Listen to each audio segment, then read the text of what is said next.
Հանգստյան օրերին շատ կանանց առավոտյան գլխավոր ցանկությունն է միացնել հեռուստացույցը եւ վայելել օրվա սկիզբը, մեկ գավաթ սուրճով եւ քաղցրավենիքով։ Եթերում Նանեն է, բարև ձեզ։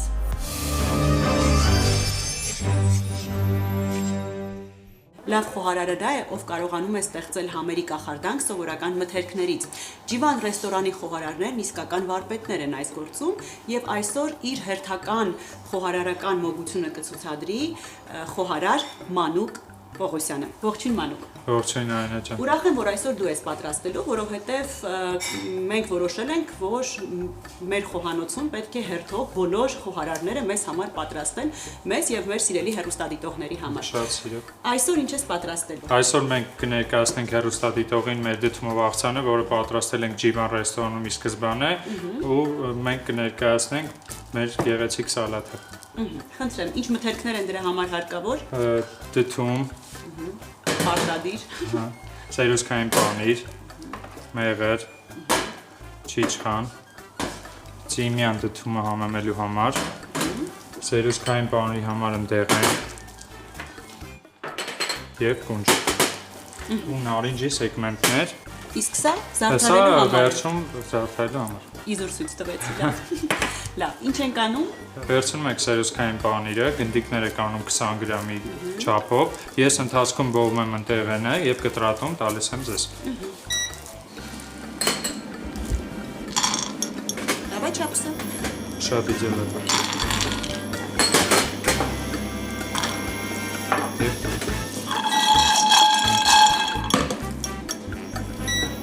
Մանուկ դդումը շատ քմահաճ մթերք է, այն կամ շատ սիրում են, կամ ընդհանրապես չեն սիրում, բայց ես նկատել եմ մի շատ հետաքրքիր առանձնահատկություն։ Երբ համեղ են պատրաստում դդումը, պարտադիր բոլորը սիրում են։ Օրինակ ես առաջին անգամ խապ համակերա ձեզ մոտ եւ հասկացա, որ ես դդում սիրում եմ, բայց մինչ այդ ես միայն դստերս համար էի պատրաստում։ Դդումը շատ օգտակար մթերք է, իրականում նա գազարից 4-ից 5 անգամ ավելի շատ կարոտին ունի իր մեջ, որը օրգանիզմում վերածվում է A վիտամինի, որը շատ օգտակար է տեսողության համար, եւ դդումը նաեւ մեր ավանդական շատ հին պատմություն ունի, գալով մեր հայկական խոհանոց, ժամանակի ընթացքում նորովի փոխվել է համերը, վերածնվել է ու ասենք հենց հիմա մենք պատրաստենք վերածնված մի հատ գեղեցիկ սալատ, որը շատ առողջարար է եւ օգտակար։ Հիմա կտրատում ենք դդումը հավասարաչափ, որպեսզի դնենք ջեռոցում ծիմյանով, մեղրով, աղով համեմված եւ այդ ընթացքում մենք պատրաստենք չիչխանի սոուսը, որը համեմելու ենք դդումով սալաթի մեջ։ Հետաքրքիր է, իսկ սա սեզոնային աղցան է։ Իրականում մարդիկ շատ տարբեր են համային ռեցեպտորներով եւ մենք օրինակ նախընտրում ենք ընդհանրապես սեզոնային ինչ եղած մթերքներով, բայց հիմնականում դդումը իմ համար, ամեն մարդու համար պետքա լինի տարվա բոլոր եղանակներին, որովհետև ինքը իր մեջ իրոք ունի շատ օգտակար հատկություններ եւ կարելի է ձմռանը մուրաբա ուտել, ամռանը սալատ, գարունը, չգիտեմ, սուպ, ապուրներ ու տես նման գեղեցիկ համային կերակրատեսակներ։ Իսկ հետաքրքիր է կա, օրինակ ապուրի համար որոշակի դդմի տեսակ ընտրել, թե բոլոր տեսակներն են, բոլոր մթերքն, բոլոր կերակրատեսակների մեջ համահունչ են։ Դե հիմնականում դդումի տեսակներ կան, բնականաբար, որովհետև կան դդումներ, որոնք մի քիչ բացգույն ունեն, ինքը ապուրի համար այդքան գեղեցիկ տեքստ չի ունենա։ Մենք օգտագործում ենք ապուրների համար հիմնական հացած դդումներ, որպեսզի այդ քաղցրությունը տա ապուրին, մենք էլ ավելորդ քաղցրություն չտանք, որպեսզի զգաս դու լրիվ դդումի համային արժեքները։ Այսինքն որքան գունեղ է, որքան վառ է դդումը, դա նշանակում է, որ նա ավելի հասած է։ Իհարկե, ավելի կատարելագործված։ Ես գիտեի ուղղակի տարբեր տեսակի դդումներ կան, որովհետև տեսնում եմ կլոր կամ հիմնականում կան, շատ կան։ Մենք օգտագործում ենք հիմնական այս աղցանի համար ավելի մուգ դդում, որպեսզի մենք գեղեցիկ լինի։ Այո, գեղեցիկ լինի, գունային գամը։ Համեմում ենք մեղրով, որպեսզի նրա քաղցրությունը ավելի արտահայտիչ լինի։ Համեմում ենք ծովի աղով, սեպրտերով, ծիթիապտրի զեթով, չմոռանանք նշել դդմի կորիզների օգտակարության մասին, որը պարունակում է վիտամին E եւ օմեգա 3 ճարպաթթուներով։ Դա շատ օգտակար է եւ կարծում եմ, որ պետք է անընդհատ օգտագործել, հա, դդումը եւ մեծահասակների համար է լավ եւ հատկապես երեխաների։ Հիմա ինչ ենք անում։ Հիմա անում ենք հատատում ենք, տեղափոխեցինք Վոլգայի մեջ, դնում ենք ջեռոցում 180 աստիճան 20 րոպե ու այդ ընթացքում պատրաստում ենք չիչխանի սոուսը։ Միշտ չիչխանի սոուսը պատրաստելուն անցնելը ես նախընտրում եմ կտրատել արագացնել ընդեղենը, որպեսզի դուք ձեր ուզքային պաների գնդիկները թաթախեք այդ կտրատված զանգվածի մեջ։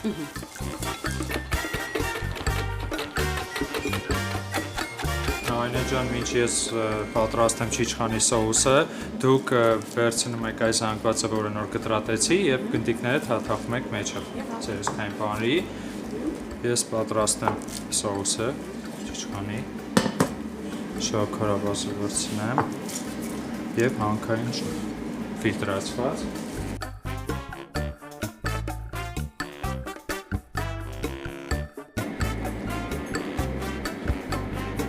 Միշտ պատրաստվի չիչխանի սոուսը, ես այդ ընթացքում նարինջի սեգմենտներ կանեմ, որպեսզի ավելի գեղեցկացնեմ սալաթը եւ կտրատում ենք նարինջը լրիվ մաքուր վիճակում, պետք է դնենք սալաթի վրա։ Մանուկ հաճախ օգտակար եւ վիտամիններով հագեցած մթերքները որոշակի ջերմային մշակումից հետո կորցնում են իրենց, հա, որոշ օգտակար նյութերը։ Այդ կետը վերաբերում է դդումին, թե ոչ։ Իրականում դդումը շատ հարուստ է, ելի եմ ասում, վիտամիններով եւ բավականաչափ, երբ որ օգտագործում եք մթերքը, ինչին օրինակ ապուրի համար, ինքը իր մեջի վիտամինները էլ ավելի է գերակշռում, իսկ երբ որ դու տապակում ես, յուրաքանչյուր բան տապակելուց իր սննդային արժեքները ավելի բացվում է համայնը, բայց կոնկրետ իր կալորիաներից հնարավորինս կորցնում է ու դդմի վրա դա չի անդրադառնում իրականում այդքան հաճախակի։ Այդ ընթացքում հիմա ես կտրատում եմ նարինջը, մինչ սոուսը 15-20 րոպեի ընթացքում կպատրաստվի եւ մենք վերջում սալաթը ձևավորելու համար կօգտագործենք կանաչիներ, իմ նախընտրածը մարոլները, ռուկոլա, սպանակ եւ մանգոլդի տերևներ։ Իմ սիրած կանաչեղենի սալատի համար։ Ավելի գեղեցիկ գունային գամմայով, իսկ մարդիկ ոնց ուզում են իրաց նախընտրելինա, որ կարողանան օգտագործել, հիմնականում սպանակ կա, ոնց նախընտրել մարդիկ, ըստ իրանց ճաշակի համայնք հիմքի միանշանակ։ Իմ համար այդ գունային համայինը շատ իդեալական համապատասխանում ըստ դդումով աղցանին։ Հիմա ինչ ենք այստեղ ավելացնում։ Այստեղ ավելացնում ենք ձիթապտղի ձեթ, մի փոքրիկ, աղ եւ սերպը։ Ինչ մենք լցրեցինք սոուսի մեջ։ Սոուսի մեջ մենք լցրեցինք շաքարավազ, մեխակ եւ ֆիլտրացված ջուր։ Մենք սոուսը պատրաստեցինք, հիմա շարունակենք ավարտին հասցնել մեր այս գեղեցիկ աղցանը։ Ես կտրատեցի նարինջը, որպեսզի ձևավորենք այն վիտամիններով, թե գունայինով, թե տեսքով, թե ամեն ինչով։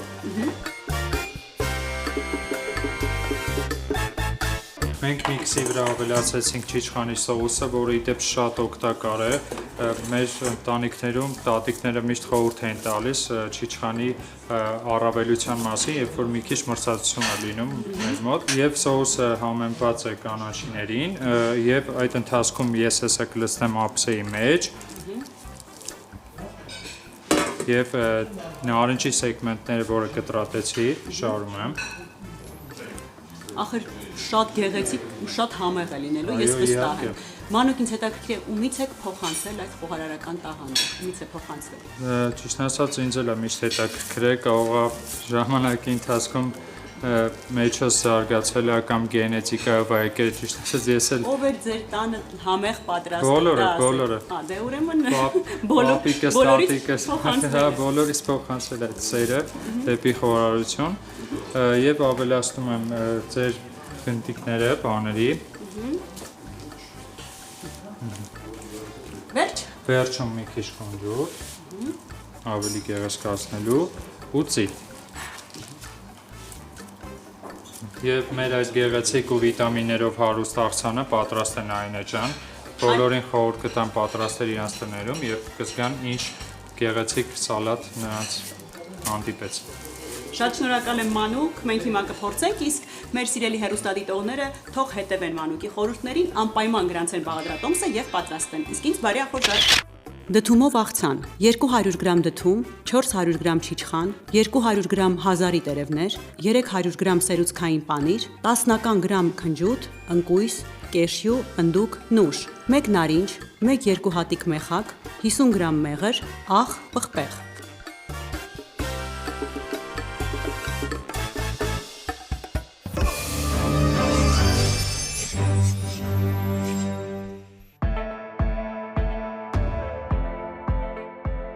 Գեղեցիկ եւ նրբաճաշակ կյանքը նախկինում թագավորական, կայսերական եւ առհասարակ արիստոկրատիայի մենաշնորհն էր։ Բարձրաշխարհի կյանքն ուներ իր կանոններն ու ատրիբուտները, առօրյա արարողակարգերը։ Բարձրաշխարհիկ միջոցառումների զարդը թանկարժեք սպասքն էր, եւ տանտիրոջ մասին կարելի էր եզրակացություն անել, ելնելով այն բանից, թե ինչ սպասքով էր նա հյուրասիրություն կազմակերպում։ Թագավորների եւ առհասարակ արիստոկրատիայի սեղանները դեռ հնուց զարդարում էին բյուրեղապակյա եւ ճենապակյա սպասքը։ Սպասքի բարձրորակ եւ նրբաճաշակ միջոցները զարդարվում էին ոսկյա կամ արծաթյա ժանյակազարդ նախշերով, եզրագծերով։ Սպասքը զարդարող ազնիվ մետաղները ոչ միայն գեղեցկություն էին ապահովում, այլև օգտակար էին առողջությանը, քանի որ դրանք ունեն մանրեազերծող եւ ախտահանիչ հատկություններ։ Այս առումով արծաթապատ, շքեղ խոհանոցային պարագաները, բաժակները, գդալները ու պատառաքաղները կարելի է կիրառել ոչ միայն հատուկ միջոցառումների ժամանակ, այլև ամենօրյա սեղանին, քանի որ այս պարագայում գեղեցկությունը ոչ միայն ապրելակերպ է, այլև առողջություն։ Ներկայիս դարաշրջանում կենցաղի նրբաճաշակ ատրիբուտները կարող են հասանելի լինել բոլորին, կախված ճաշակից եւ նախընտրություններից։ Ժամանակակից հյուրասիրության էթիկետը թույլ է տալիս համադրել թանկարժեքն ու պրակտիկը, մոդեռնն ու ռետրոն։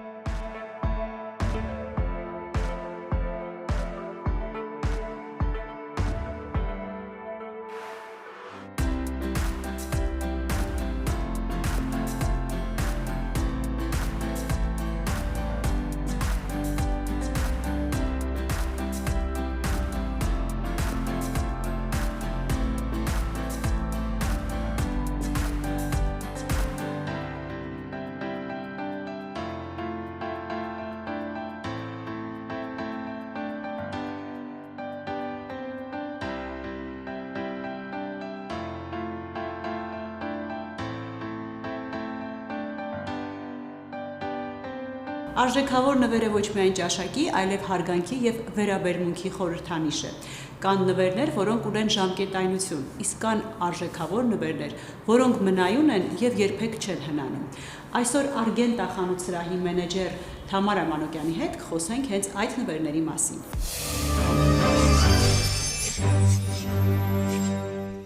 Ողջույն Թամարա։ Ողջույն։ Մեր նախորդ հաղորդումների ժամանակ մենք խոսել ենք կանանց նվերների եւ սպասքի ատրիբուտների մասին եւ այստեղից գնված ցանկացած իր հաճելի նվեր կլինի ցանկացած կնոջ համար, բայց ես այսօր կցանկանայի խոսել հենց տղամարդկանց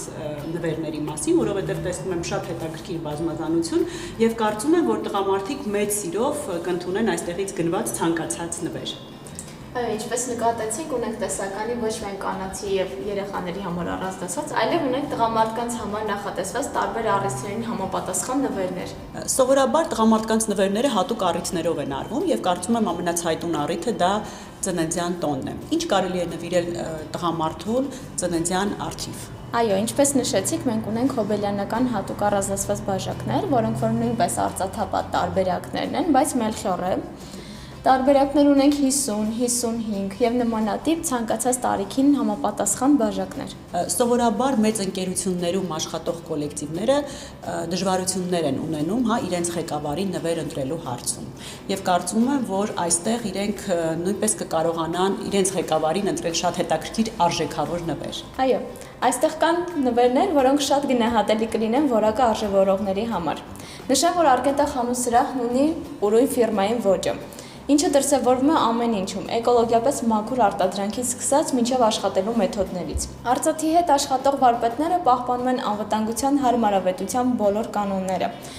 Սեղանի արծաթի հետ աշխատելիս պահպանվում են լավագույն ավանդույթները, իսկ այստեղից գնված ցանկացած իր ունի իր ուրույն սիմվոլներն ու նշանակությունը։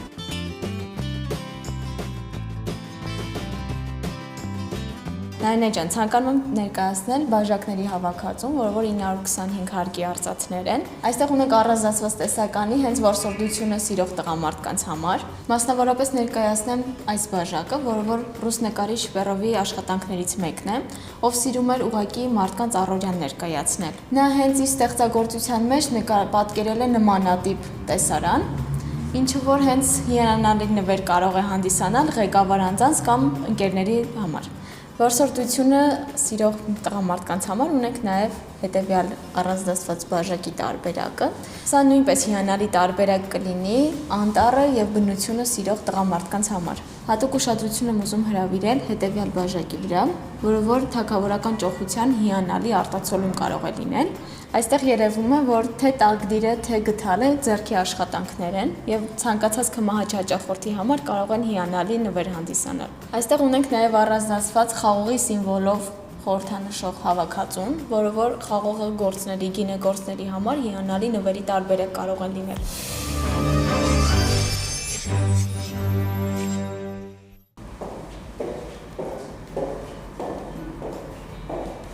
Ես այստեղ տեսնում եմ հսկա կարիճ, բայց չեմ պատկերացնում ինչի համար է նախատեսված։ Նայնե ջան, այս տարբերակը նախատեսված է այցեքարտերի համար, որը որ արծաթեպատ տարբերակներից է։ Կարելի է արդեն ենթադրել, որ լավ նվեր կլինի հենց կարիճի համաստեղության տակ ծնված տղամարդկանց համար, քանի որ այս համաստեղության ներկայացուցիչները շատ են հպարտանում իրենց սիմվոլով։ Այս նշանի ներքո ծնված տղամարդկանց տարբերակիչ գիծն է խառնվածքն ու խարիզման։ Նրանք հեշտ են կարողանում շրջապատին վարակել իրենց գաղափարներով։ Կարիճները շատ ակտիվ են եւ գործուն։ Սկսած գործը կարողանում են ավարտին հասցնել։ Բացի այդ, նրանք անկախ են եւ կայուն իրենց որոշումների մեջ եւ մեծ հաջողություն ունեն նաեւ կանանց շրջանում։ Լավ, անցնենք խմիչքի համար նախատեսված ատրիբուտներին։ Ես այստեղ տեսնում եմ արծաթյա բաժակներ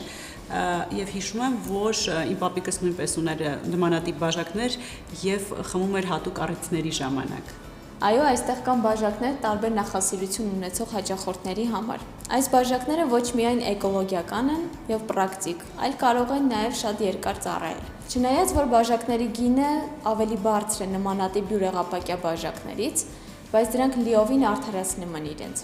Բացի այդ, այստեղ ներկայացված են եւ ամբողջական հավաքածուներ, այսպես ասած խնջույքների համար եւ մեկական կամ զույգ օրինակներով։ Արծաթյա բաժակները լավագույն նվերն են խմիչքը գնահատողների համար։ Ազնիվ մետաղը բարենպաստ ազդեցություն է ունենում սիրելի ըմպելիքների համի եւ ընկալման համար։ Փորձագետները նշում են, որ այս բաժակների մեջ թունդ ալկոհոլային ըմպելիքներն ավելի մեղմանում են, իսկ գինին ու լիկյորը մաքսիմալ կերպով բացվում են բույրի առումով։ Իսկ ինչ խմիչքի համար են նախատեսված այս բաժակները։ Տարբեր չափերի բաժակները նախատեսված են տարբեր խմիչքների համար։ Ունենք թե կոնյակի, թե լիկյորի եւ օղու համար նախատեսված բաժակներ։ Կուզենամ նշել նաեւ, որ արծաթյա բաժակների առավելությունները դրանք կարելի է ասել հավերժ կարող են կիրառել սենուտների կողմից։ Ամուր են եւ քերծվածքների հանդեպ կայուն։ Ունեն հակամանրեային հատկանիշներ, գեղեցիկ էսթետիկական տեսք, էկոլոգիական են եւ խնամքի մեջ պարզ։ Ունենք նաեւ արծաթյա ֆուժերներ, որոնք պատրաստված են նույնպես 925 հարկի արծաթից։ Անմոռանալի նվեր կլինեն նորապսակներին եւ կդառնան զույգերի սիրո մնայուն վկաները։ Ինչպես հաճախ նշում են, կարող ենք փոխանցել հաջորդ սերունդներին, ոչ միայն որպես արժեք, այլ նաեւ յուրահատուկ էներգետիկա կրող իրեր։ Քանի որ խոսքը գնաց խմիչքի մասին, կարծում եմ ճիշտ կլինի հիշատակել նաեւ այս գեղեցիկ եւ օրիգինալ բացիչը։ Սա իսկապես շատ հիանալի նվեր կարող է հանդիսանալ գինու սիրահարների համար, որոնք որ նույնպես արծաթեպատ տարբերակներ են, կարող են գնել թե բաժակների հետ, թե առանձին տարբերակներով։ Թամարա, ինձ համար աննկատ չմնաց նաեւ այս դանակը եւ կարծում եմ, որ սա իսկական տղամարդուն բնորոշ նվեր է։ Այո, նմանատիպ դանակը որպես նվեր, հարգանքի եւ ակնածանքի վկայություն է տվյալ անձի հանդեպ։ Այն կարող է կիրառվել առօրյայում կամ պահվել որպես հուշանվեր։ Ամեն դեպքում նմանատիպ ձեռագործ արծաթյա աշխատանքները հպարտության առիթ կհանդիսանան իր տիրոջ համար։ եւ մշտապես աչք կշոյի եւ տանը եւ աշխատավայրում։ Մեր իրականության մեջ կա նախապաշարմունք, որ սուր նվերներ նվիրելիս պետք է զգույշ լինել։ Այո, կան նմանատիպ նախապաշարմունք, բայց դա միայն մեր հոգեբանական ծրագիրն է։ Ես կուզենամ ավելացնել, որ շատ ազգությունների մոտ ընդհակառակը դանակը համարվում է ամենացանկալի նվերներից մեկը։ Այն համոզմունքներից ելնելով, որ այս սուրը իր պաշտպանում է հիվանդություններից, դժբախտություններից եւ ի վերջո պաշտպանվելու միջոց է։ Միջին Ասիայում նորածինների բարձի տակ դանակ են դնում, նրանց առողջության պահպանելու համար։ Ճապոնիայում նույնպես գտնում են, որ դանակը վանում է բոլոր դժբախտությունները, եւ այն ծննդյան իրադարձությունների ամենասպասված նվերներից մեկն է հանդիսանում։ Իսկ Կովկասում դանակն ու դաշույնը առնականության եւ ռազմական ոգու խորհրդանիշ են։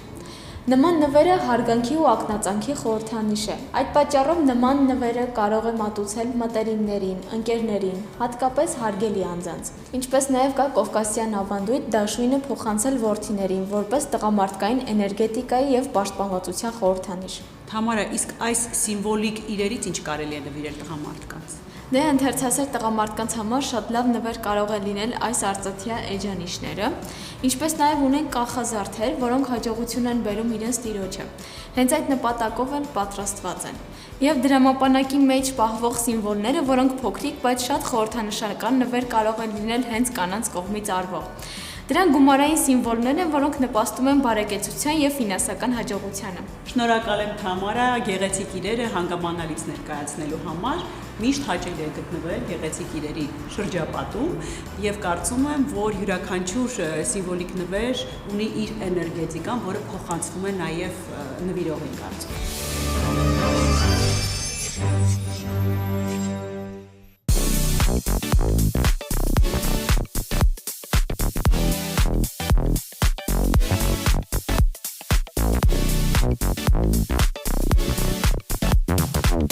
Մեր այսօրվա հյուրը ծնվել է Կանադայում, սկզբնական շրջանում ստեղծագործել եւ բավականաչափ հաջողությունների է հասել այնտեղ երաժշտական ասպարեզում,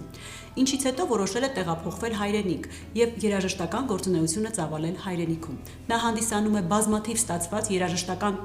ստեղծագործությունների հեղինակն ու գործիքավորողը։ Այսօր հյուրընկալել ենք Հարություն Տեր Հովակիմյանին, կամ ինչպես նրան շոու բիզնեսում են նշում, Դեր Հովային։ Ողջույն։ Ողջույն Աննե։ Շնորհակալ եմ հրավերն ընդունելու համար։ Ես էլ ձեզ շնորհակալ եմ, որ ինձ կանչեցիք։ Դուք ծնվել եք Կանադայում եւ ձեր ողջ մանկությունն անցկացրել այնտեղ։ Երբ առաջին անգամ այցելեցիք Հայաստան, քանի տարեկան էիք։ 83 թվականին եմ եկել, մեր հայկական դպրոցով եկանք, մի հատ խմբով եկանք, ու ես այդ խմբի ամենափոքրն էի այն ժամանակ։ Դա էր իմ առաջին անգամ Հայաստանում։ Եվ այդտեղից որոշեցիք, որ վերադառնալու եք մի օր հայրենիք, հա։ Դե բնականաբար չէ, շատ փոքր էի, այն ժամանակ շատ բան չեմ հիշում։ 2000 թվականին նորից եկա, դա իմ երկրորդ այցելումն էր, ու այն ժամանակ ես արդեն զգացի, որ Հայաստանը ինձ իրոք հետաքրքրում է, որ ապակայում գուցե այստեղ ապրեմ, այստեղ ստեղծագործեմ եւ այլն։ Ձեր կենսագրությունից երևում է, որ դուք բավականաչափ հաջողված երաժշտական գործունեություն եք ծավալել արտերկրում, համագործակցել եք այնպիսի ձայնագրման ընկերությունների հետ, ինչպիսիք են Sony, BMG, Universal Music եւ այլն։ Ձեր առաջին ալբոմը նույնիսկ թողարկել եք Կանադայում։ Երաժշտական ասպարեզում ստեղծագործել եք ավելի քան 300 երգ։ Շատերը Հայաստանը լքում են, ճակերտավոր ասած, ամերիկյան երազանքի համար, բայց ես գիտեմ, որ արտերկրում հաջողության հասնելը բավականին բարդ է, հատկապես մտնել միջազգային շուկա։ Որն էր ձեր հաջողության բանաձևը։ Իմ հաջողությունը Հայաստանում երևի դրանից էր, որովհետև այդ փորձը ես ունեի Կանադայում, տարիներով ես այդտեղ աշխատել եմ ու շատ տարբեր երկիչների խմբերի հետ եմ աշխատել ու մեծ ընկերությունների հետ եմ աշխատել։ Դրա համար, երբ որ ես Հայաստան եկա, առաջին մի քանի տարիները ես ավելի շատ ուզեցի ուսումնասիրել շուկան, ծանոթացա տարբեր երկիչների, երգչուհիների հետ, դա էլ Արթուր Իսպիրյանի շնորհիվ իմ առաջին հայաստանցի ընկերներ, ով այս ասպարեզում ինքը արդեն հայտնի էր ու ինքը ինձ շատ օգնեց սկզբում, որ ես ծանոթանամ բոլորի հետ ու երևի դրանից է, իմ փորձը արդեն բնականաբար ուրիշ մոտեցումով եմ ես սկսել այստեղ ստեղծագործել ու առաջին անգամ սկսեցի ստեղծագործել այսպես ասած հայկական երաժշտություն հայերեն լեզվով։ Դրա համար դրանից էր երևի իմ հաջողությունը, որովհետև թարմ էր արդեն նորություն էր, չէ՞, որովհետև այդ դրսի փորձի շնորհիվ։ Իմ հաջողությունները դրսում Երևի հեշտ չի եղել ճիշտ ասած, նենց չի եղել, որ ես սկսել եմ ստեղծագործել, միանգամից ինչ որ հաջողության եմ ասել։ Ես տարիներով աշխատել եմ առաջին անգամ առաջին պայմանակները, որ ես կնքել եմ, եղել եմ այն ժամանակ 16 տարեկան էի ու այսինքն տարիների ընթացքում ես արդեն սովորեցի լիքը բաներ ու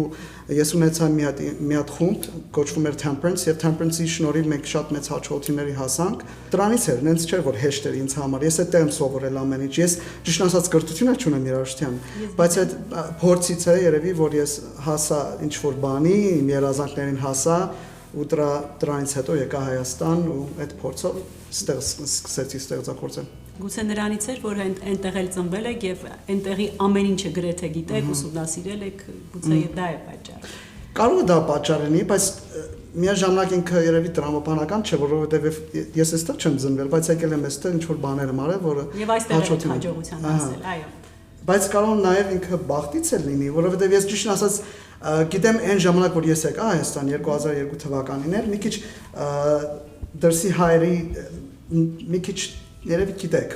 մեր մտածելակերպը որովհետև լրիվ ուրիշ էր, մի քիչ ուրիշ աչքով են մեզ նայում եւ այլն,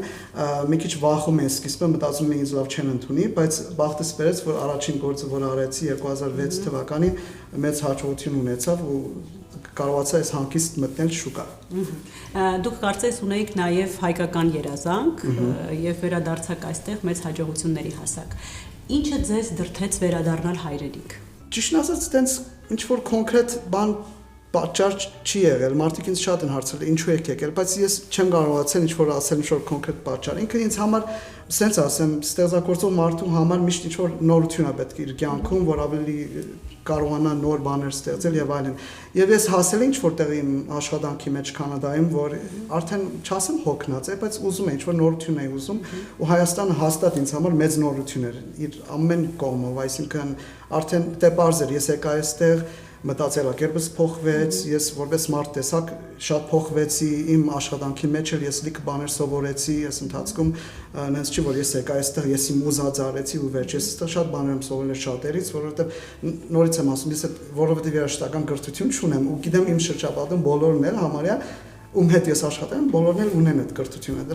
Դրա համար ես իրանցից էլ շատ բան եմ սովորել։ Դες որ ես կոնկրետ պատճառ չեմ ունեցել, որ ինչու եմ եկալ Հայաստան, ես ավելի շատ ուզում էի նորություններ նոր բան քննելու համար, գտնելու համար։ Ու կտա, կարևոր կտա ու արդեն ես 18-19 տարի այստեղ եմ։ Եվ ձեզ այստեղ շատ լավ եք զգում։ Լավ եմ զգում, իհարկե։ Պարզա որ երկիրը փոքր է ու որովհետև մեծամասնությունը հայ է, մի քիչ կոպիտ է հնչում, բայց երևի բոլորն գիտեն հոգնում ենք։ Չէ, մեկ ուզում ենք մի քիչ դուրս գալ, մի քիչ հանկիստ շնչել։ Մշակույթների հետ առնչվել Իհարկե, մանավանդ ինձ համար, որ ես Կանադայից եմ եկել եւ Թորոնտո քաղաքից եմ եկել ու Թորոնտոն համարվում է աշխարհի ամենաշատ բազմամշակութային, բազմաազգերի քաղաք է ու այստեղ գալը մի քիչ ինձ համար մի քիչ խորթ էր սկիզբը, որ ասենք 99% հայ են, դրա համար մեկ-մեկ պետք է դուրս գալ, մի քիչ պետք է շնչել, նոր բան տեսնել, բայց շատերի նման ես գնում եմ ու արագ բան եմ զգում, կարոտ եմ զգում, ուզում եմ վերադառնալ տուն։ Ձեր ստեղծագործական կենսագրության մեջ նշված է կոմպոզիտոր, երգահան, պրոդյուսեր։ Դուք համագործակցում եք հայկական շոու բիզնեսի մեծաթիվ երգիչ-երգչուհիների հետ։ Ինչպես է ստացվում ձեր համագործակցությունը։ Դուք ձեր ստեղծագործություններում արդեն պատկերացնում եք կոնկրետ մեկին, թե ձեզ դիմում են եւ նոր եք սկսում պատկերացնել եւ ստեղծագործել անձի վրա։ Հիմնականում այնպես է եղել, որ երգիչներն ինձ մոտեցել մի հատ վատ սովորություն եմ նկատել այստեղ, որ ինչ որ եթե ինչ որ գործ թողարկեմ ու հաջողություն ունենա շատերը ինձ զանգում են ասում են այս տիպի գործ ենք ուզում ու ես մի քիչ դրան դեմ եմ, որովհետև դա իմ ամենամեծ բողոքն է այս ասպարեզի, որ Հայաստանում մեր երգիչ-երգչուհիները իրենց չեն գտնում, իրենց իմիջը չեն գտնում, իրենց երաժշտական ոճը, երգելու ձևը եւ այլն։ Բայց դրա համար ես նախընտրում երբ որ մոտենում են ինձ, խոսում ենք, քննարկում ենք, ուզում եմ հասկանալ իրենք ինչ են պատկերացնում, փորձում եմ մի քիչ նորություն անել իրենց համար, ինչ որ բան, որ իրենց էլ կարող է սազի։ Իսկ կա կոնկրետ երգիչ հայկական կամ միգուցե միջազգային ասպարեզում, որի հետ նույնիսկ անվճար հիմունքներով պատրաստ կլինեք համագործակցել։ Փոքր ժամանակվանից եղել են շատ խմբեր երգիչներ համաշխարհային, ովքեր իմ վրա շատ են ազդել, Երևի դրանցից մեկի հետ, չգիտեմ, օրինակ Peter Gabriel գա, որ գիտեմ Հայաստան նույնիսկ այցելել է, համերգել է ունեցել ու աշխատել է հայերի հետ, ինձ համար ինքը ոնց որ երաժշտական ասվածներից մեկը լինի, ես իր հետ շատ կուզենայի ծանոթանալ, աշխատել, սովորել, ինչ չէ։ Իսկ եղել է դեպք, երբ հրաժարվեք կոնկրետ համագործակցություններից ինչ-ինչ պատճառներով։ Իհարկե լինում է, կարող ինչ-որ լեզու չենք գտնում, չենք հասկանում, ինչ ենք ուզում, եւ նաեւ եղել է երբ որ ինչ-որ երկի վրա աշխատում ենք, ընթացքում ես հասկացել, որ մենք լեզու չենք գտնում, ինչ-որ խնդիրներ ա լինում ու վերջում նենց բան ենք ունենում վերջում, որ անգամ ասած ինձ դուր չի գալիս, որովհետեւ մենք իրար չենք հասկանում։ Երաժշտական ճաշակի աշխարհընկալման հետ։ Այո, ընդհանրապես դա է խնդիրը, որովհետեւ կարող է ես ինչ-որ նոր բան եմ փորձել, որ իրենք չեն լավ չեն ընդունում, չգիտեմ, այնպես չէ, որ ես էլ չեմ ուզում իրենց լսել ու միասին ստեղծենք ինչ-որ լավ բան, որ բոլորից դուր կգա, բայց շատ անգամներ հայերի մեջ շատ կա այդ վախը կա, որ ինչ-որ նորություն անեն մեկ-մեկ ու ես զգացել եմ այս տարիների ընթացքում ավելի է շատացել է։ Մարդ կմտածի, որ մի քիչ ավելի շատ ազատ կմտածեին մարդիկ, բայց իրոք մեկ ինչ-որ անում ենք 10-12 տարի առաջ իմ եւ իմ ընկերներս ասպարեզում լրիվ ուրիշ էր, քան ինչ որ հիմա ենք լսում դժբախտաբար, որոշել են մարդիկ, որ ավելի շատ մեն փողի հետևից ընկնեն ու նորություն չստեղծեն։ Ու խնդիրը այն է, որ մենք նույնիսկ ինչ որ անում ենք առաջ, ինձ թվում է մենք նենց չի որ մենք փողի մասին չենք մտածում։ Իհարկե, բոլորս էլ պիտի ապրենք, ուզում ենք գումար աշխատել, բայց փորձում ենք նորություն անել, բայց նենց անել, որ մասային էլ դուր գա, բայց միաժամանակ պետք է որակ ապահովել, գումարը ինքնըստինքյան կգա։ Նրանք գիտեք ոնց է, ինձ համար ես շատ վատ եմ ընդունում, երբ որ մարդիկ ասում են, բայց էս է ուզում ժողովուրդը, էս է ուզում, էս ռաբիզն է ուզում եւ այլն։ Ես դա շատ սխալ եմ համարում, ես չեմ հավատում, որ դենց բան կա, որովհետեւ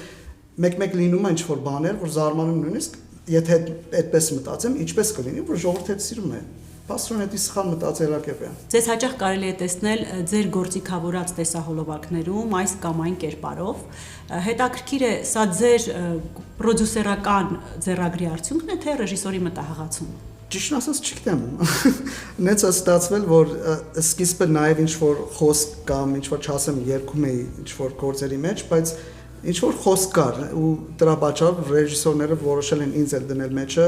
կարող է մարդակիներ, որովհետև ուրիշ էր այն ժամանակ, ասին կարող է հետաքրքիր լինի, բայց միաժամանակ ես դրանից շատ մեծ հաճույք եմ ստացել, որովհետև փոքր ժամանակ իմ շրջապատում, իմ ծնողներս, իմ բարեկամներս բոլորը մտածում են, ես ճիշտ ասած դերասան կդառնամ կամ բեմադրիչ կամ ռեժիսոր, դες որ ես շատ մեծ սեր ունեմ դրան ու շատ ուրախ եմ լինում, երբ որ ռեժիսորները ուզում են ինձ նկարահանել։ Հարություն, եթե դիտորդ ճանապարհորդի հայացքով նայեք մեր հայրենիքին, ինչ փոփոխություններ կուզենայիք տեսնել եւ մարդկանց, եւ մտածողության, եւ առհասարակ հայրենիքի մասշտաբով։ Ինձ թվում է, որ նոր է եկել, ավելի շատ բաներ են ինձ ներվանացնում, ջղայնացնում, քան հիմա։ Շատ բաներ իհարկե փոխվել են ու այս ազգը իրոք ինձ համար շատ հետաքրքիր է, որ կարող է ցենց փոխվի ինչ որ բան։ Ինչ որ բաներ փոխվել են, թե դուք եք արդեն փոխվել, կարելի է ասել մտածողություն։ Որ հիմա, հա, ինձ որ հարցում եք մտածում կարող ես եմ փոխվել։ Չգիտեմ, դե բնականաբար կուզենայի մարդիկ մի քիչ ավելի ազատ մտածեին, ավելի քիչ կնադադեին, այդ ամենը վատ բնավորության գծերից մեկն է մեր հայերի։ Չգիտեմ։ Լավատես լինեին ավելի։ Լավատես իհարկե լինել, որովհետև ես փորձել եմ միշտ լավատես լինել, նենց չի որ գույր եմ ու չեմ տեսնում այդ վատ կողմերը, բայց փորձեմ լավատեսնել, կուզենայի բոլորն են տենց մտածեին ու բնականաբար այն մեր ամենամեծ խնդիրը, որ փորձենք իրար հետ լեզու գտնել։ Այո։ Շնորհակալ եմ անչափ հետաքրքիր անմիջական զրույցի համար, մաղթում եմ ստեղծագործական նորանոր հաջողություններ, նորանոր երգեր եւ իհարկե հետաքրքիր ստեղծագործական ընթացք։ Շնորհակալ եմ Մարինա։ Եւ իհարկե Արգենտա խանութ սրահի կողմից ձեզ համար մենք պատրաստել ենք փոքրիկ նվեր։ Օ, մերսի շատ։ 925 կարգի արծաթյա փոքրիկ նվեր դրամապանակի համար։ Սիրուն եմ, մերսի շատ։ Խնդրեմ մեծ սիրով։ Մերսի, շատ սիրուն։ Այն պահում եք դրամապանակում եւ գումար է բերում։ Աստված տա։ Շնորհակալ եմ շատ Մարինա։ Ես էլ եմ շնորհակալ։